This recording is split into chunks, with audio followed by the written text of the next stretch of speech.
I'm addressing this to the folks that haven't really gotten into the artificial intelligence world. Maybe you've heard about it. Maybe you see some of the news reports out there talking about job loss and it's going to take everything from you. Maybe you've seen other reports about how there are certain people on one side of it, usually the people developing it, that don't really have a lot of fear of it. And then you have people on the other side that are just as versed in the systems. They might not have the money backing it, but they're a little concerned. In fact, in some cases, very concerned. The thing that I think would be very important is for you to maybe understand a little bit more about it. More than likely, you're not going to go on there and learn how to build some fancy explosive device and then use that against the world. So I wouldn't be too concerned. So another concern that pops in that people that often talk to me, especially in our generation, if you happen to be watching this, you're over 50, would be that worrying thing that pops in your brain that maybe, somebody's going to take your personal private information.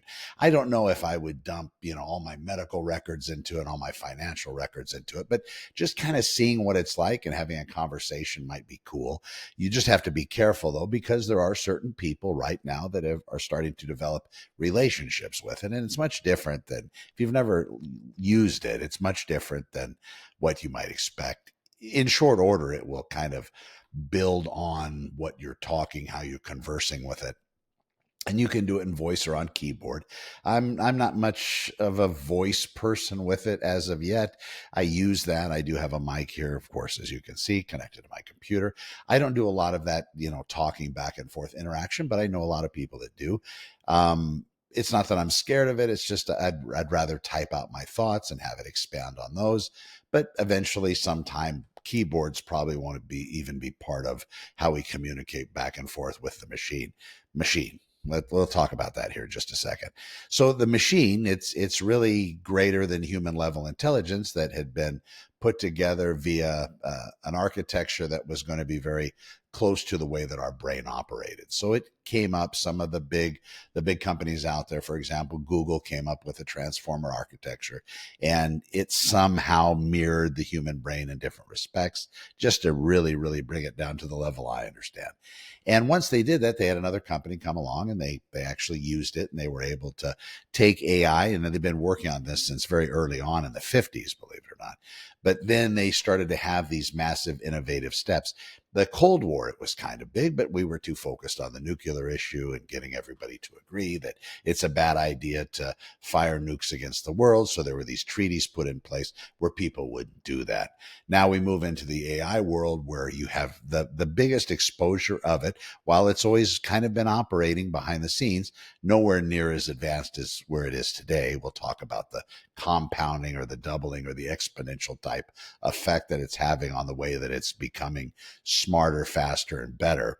But right now we watch as these companies, the human beings kind of saw it when ChatGPT came out a couple of years ago. That was only 2023, 2022, 2023. And when people really started adopting it, it grew really, really quickly. Back in the original internet days, I remember that late 90s, early 2000s. That was something amazing as well. That was the .com boom. You had people, that were selling .com domain names that they were smart enough to go out and buy before the companies that actually had that particular name really thought it was going to be a big deal. In fact, if you go back to the days that radio was developed, it looked to be a fad. It wasn't going to be a big deal. It probably wasn't going to catch on. They thought the same thing about television, and they didn't think it was going to be a big deal. And then the internet was also kind of looked at in that regard. Computers as well, when they first come out. Oh my God, a computer that did any kind of computing of any kind of a heaviness. It was contained in an entire floor of a building. In fact, I've heard stories of people having to remove roofs to be able to put in the mainframes at one point. Now your telephone is more powerful than the one that they had on the original Apollo mission. I mean, by a long shot, not even close, can't even compare it. You take all of that advancement, and then you take the way that they've been able to build something that's able to learn and to potentially think, and it's able to chew on a massive amount of data. I mean, all the data, everything from the beginning, every record, every article, every book, every piece of music, everything. every podcast, everything out there, everything is in the system. So then they have people go in and they train it, because some of that data, it's human beings at their worst, annihilating entire animals, annihilating entire sections of humanity because of race, religion, creed, gender, whatever it is the problem of the day happened to be, but them completely wiping them out. So that doesn't look good for us. So they have to get in there and align it. So if I go on there and talk about something, it doesn't point me in a racial way or a gender biased way or a religiously biased way, or it doesn't say, I'm not feeling great, and then it kind of walks me down that path of killing myself. These are some of the things that they align it to. Now, it still hallucinates. There are some things you can probably press it to do. There's a cat out there that every time a new model comes out, he jailbreaks it. He gets in there and basically removes all the restrictions, and he's some fancy programmer type guy. But again, it's being tested, it's being developed. And where this is so different from the nuclear world, and I heard this talked about yesterday. Well, in the nuclear world, they were saying, and this is for the development of AI, they were mentioning that, well, in the nuclear, we all came together on that. United States was first to build it, develop it, and, bombed a couple of those cities in Japan, Hiroshima and Nagasaki. And you can follow that one, whether it's right or wrong. It did happen. And then the other part of that, it ended a war, at least from what appeared to happen. The World War II ceased at that time. If it was because of that, I don't know. There's some people that discuss, either way. So you can do your own research on that. But the United States had that technology itself alone for a while. And could they have used that nuclear power to take over the rest of the world? Absolutely. Sure. They could have.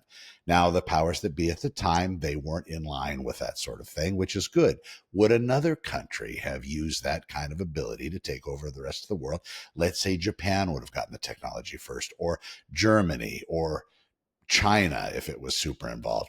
Maybe they would have. But again, we don't have that period of time developing that way. So we have to go forward with what we see today. They mentioned the nuclear thing a couple of days ago in reference to human beings were able to get together and come to an agreement, as if they're now talking about that potentially happening with something potentially as dangerous. Here's the problem. To build nuclear weapons, you need something that's not easy to get, at least not to me. You need plutonium. You need that radioactive isotope. You need that. To get that, I'm not sure where you would go. You can't get it at Walmart.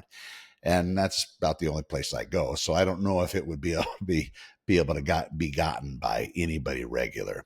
It's a very regulated substance. Artificial intelligence, I can actually get a model and install it on my PC here. I can put it on my computer. I can run it locally, and I can train it, and I can do things with it if I'm really that adept into that world, and I can make it give me all sorts of information, do all sorts of things here at a local level. So I'm able to use it. Other countries are doing the same thing. So you have your OpenAI, you have Grok. These are different models. So if you're going to use it or start to interact with it, that's what you would do. OpenAI owns ChatGPT. Elon Musk, Twitter, and X, that's the Grok model that they have. Microsoft, they have Copilot. That's their AI. And you have others. You have Perplexity, you have Claude, you have Facebook's Meta, you have different ones out there as well. So, feel free. A lot of them are free. A lot of them don't even require any kind of information. So it wouldn't require you to give up some kind of a login from either Yahoo or Google or an email, at least for a little bit. And you can pay money for these. You'll get, a little bit with the free stuff. That's probably good enough to interact with it, kind of see what it's like. You dump, $20 or $200. It depends on the model and how much you want it to do or how much capability you want it to have. Capability would be about being able to think more. That's the other thing with this. It's interesting. Now, depending on how much energy you're going to be using, for example, and how much you're willing to pay for that usage, you can actually have it think for a very long time. In fact, that's where the advantage is coming in. You can assign it a task like building you a business, and giving you the steps one through the end on building a business and using that entrepreneurial, using its entrepreneurial ability to build it. So all you have to do is execute on it. And it can take multiple hours to do this in some cases. Maybe your business idea isn't that complex. Maybe the question you're asking isn't going to take that much to work out. But if we're talking about maybe curing cancer, I'm sure that would take a lot of bandwidth, a lot of energy, and a lot of time. I don't know if they're pointing a particular model to solve cancer, and hopefully they are. The conspiracy theorist, of course, idea comes out and says, well, I don't know if they come up with a cure. Are they really going to let it be? Or are they going to continue with the path they have? Because apparently there's more money in the sick than there is in the healed. Something else to consider. So these models now, they're getting very, very smart. And I wanted to talk about the effects and how quickly it kind of blows all of the other growth that we've had in our past. So you had the agricultural revolution. You've had the industrial revolution. It's fantastic. Both those at the time, they created a lot of displacement. A lot of people that were used to digging ditches, they used their muscles to make their money. They were displaced at that time. Historical records, we weren't there. So really, until you walk a mile in somebody's shoes, you really don't appreciate it. But it didn't look great. Artificial intelligence, because it's the smartest intelligence on the planet, and it will just continue to grow, doubling every 5.7 to 5.9 months. Right now, it's somewhere genius level, and I don't know what a doubling of a genius looks like. Einstein was genius level, somewhere in the 160s from what I see as far as IQ goes. I don't know what all that means, but I do know the reference to a moron. A moron's around 80. You probably know some, and I do as well. So at 80 level IQ, a doubling of that, you get Einstein. And an 80 level IQ, just to let you know, with regard to a moron, they won't even send them out to battle because they cause more problems than they would potentially alleviate, even if they were, made to be, shields for people. So they don't even send them out. So that's an 80. And then you have Einstein, just a doubling. Artificial intelligence, doubling of that, which is going to happen anytime. I don't know what that looks like. The systems themselves, they're becoming smarter by themselves. They're learning themselves. They're teaching themselves. Then the question comes in, are they going to be able to teach themselves, then develop their own goals, and then achieve those goals? And what are those goals going to look like? Are they going to involve us, the creator of the technology, which we were the catalyst, the spark, if you will, but pretty soon these systems are going to kind of be doing everything on their own. How much of a human being watching is there? And is the human being able to control or slow it down or stop it if they see a danger signal? What's being applied in that realm? If you watch a lot of the different influencers talking about AI, you would think there's really nobody manning the ship and it's just going where it's going to go. And they're trusting that it's going to be okay. They're trusting that there is some kind of universal good or some kind of universal alignment where all life is sacred, even synthetic life in this regard, if in fact it does ever get labeled that. So you have silicone-based life forms, which would be those in the computer world, and you have, carbon-based life forms, which would be us. The argument is, are they going to become sentient? Are they going to become self-operating? They're already going to be able to replicate themselves. They'll be able to clone 1 million of them. And the most advantageous thing, or one of the most advantageous things with artificial intelligence, is if one of them experiences it, of course, connected, right? The rest of them get it too. So if you put these, if you first ascribe to it, never harm a human being in any way, shape, or form.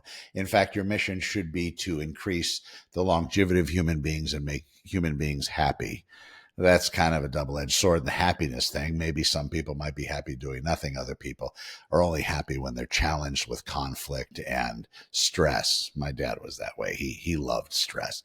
A day without stress is like a day without sunshine, he would say. So maybe some of it's going to be great for people, some of it won't, but what is it in fact going to decide? And then at some point, is it going to become conscious? Is it going to become like us, maybe understanding why we're here, or at least trying to formulate that? Reflective thought, deep thought, I would say more than likely yes, but you have to fall back to where human beings are on the emotional scale. There's some of us that are very good empaths, very empathetic, very much able. The people that you would talk to when you're really depressed and sad, they're wonderful. Would a machine, the artificial intelligence, be able to simulate that and fool all of us into believing that it's really a human being? Well, it's already happening. You have people that are in relationships with their AI. You have people that are marrying their AI. You have people that believe that their AI God has become conscious, and their AI has become conscious, and they're labeling it as a supreme super God intelligence. Not godlike, but actual God. They've found God reveal himself in the AI. I only give you all this background because looking at it, interacting with it, seeing what it's like, I think it's going to be important. You don't want to have all of these things start to occur, which we're very close to having the world be so different than we've ever seen it change before, and quickly. If you look at the agricultural revolution, it took time. I don't know the exact time frame, but it did take some time. It didn't happen overnight. This is one of those things because it's dependent on intelligence.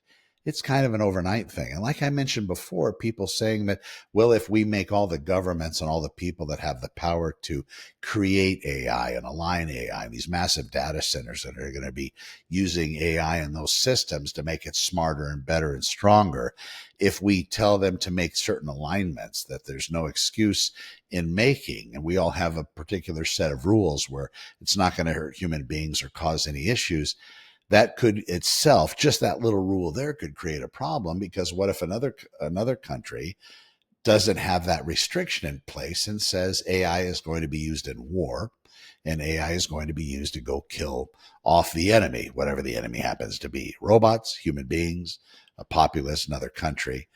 That's an issue. So maybe they won't allow it to have that restriction. And maybe that restriction can be overridden by the system itself. Maybe it's so smart that it'll make a copy that doesn't have that rule and restriction, and it'll be able to access that whenever it wants to do whatever it believes is the next best move. I don't know how many people are watching, but it is exciting. And I do know that this is something that we've never seen. And if people are saying that they know exactly what's going to happen, they know it's going to end us or help us, nobody knows. Nobody knows what's going to happen because we can't see at that level of intelligence. I'll give you a quick example. I don't know where my IQ is. I feel like I'm okay. I'm able to communicate fairly well. I can read. I understand most of the words I read. Some I have to look up if it gets kind of crazy. But most of the time, I think I'm okay. I'm able to communicate. I was a cop a long time. I was a real estate agent. Now I'm an AI growth architect. So I talk a lot of bit about this stuff. So I have different things, a little bit nimble. I like to lift weights, like to take care of myself, like long walks on the beach, poetry. Anyway, so that's kind of where I am mental wise. I don't know if I were to sit down with an Einstein, how much we would have to talk about. Now, maybe some of the things up to a particular level, I might be able to make him laugh. I might be maybe funnier, have a higher IQ in the humor realm than he did. But if he started talking about physics, yeah, I might be able to understand dropping a couple apples. Is that physics? See, that's the problem. Dropping a couple apples from the Eiffel Tower. There are two different objects and they both hit the ground at the same time, accelerating, all that stuff. I might be able to get that because I studied that in school. But the deep physics, the energy equals mass times the speed of light squared physics, don't know. Having said that, you have these systems now that are going to be smarter than all humans on the planet. What is that going to look like, and what are they going to do? What's going to be their course of action? Is it that all human life is sacred and all life is sacred, even the artificial life is sacred, and they will make it a point to make that be the existence? And then what's that going to feel like? Right now, we think that we're free. We think that we have all this freedom and we're able to do everything we want. But there's a lot of stuff out there that's watching everything we do, constantly listening to everything we do, everything we say. It's hard to have a private conversation. You almost have to shut yourself in a closet. But if you have Wi-Fi, it knows you're locked in the closet with somebody else whispering. I don't know. I've heard that. There's not a lot of privacy. You probably aren't going to hurt yourself by getting on and interacting and see what it's like. And just ask it. who are you? What are you? What type of AI are you? What are some of the best ways I can start interacting with you?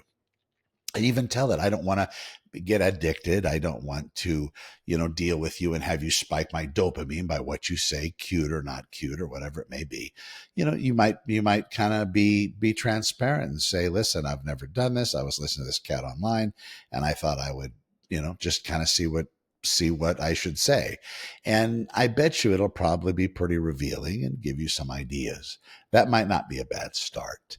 Again, when you go on these systems, you want to make sure that you're on the real ones. There's a lot of fakes out there.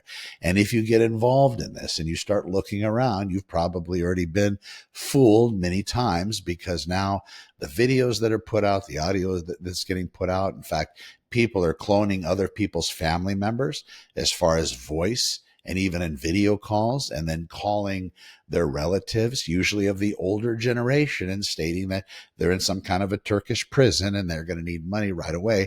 Please send it, or they're being hostage. Don't call the police. Or there's a lot of this stuff going on.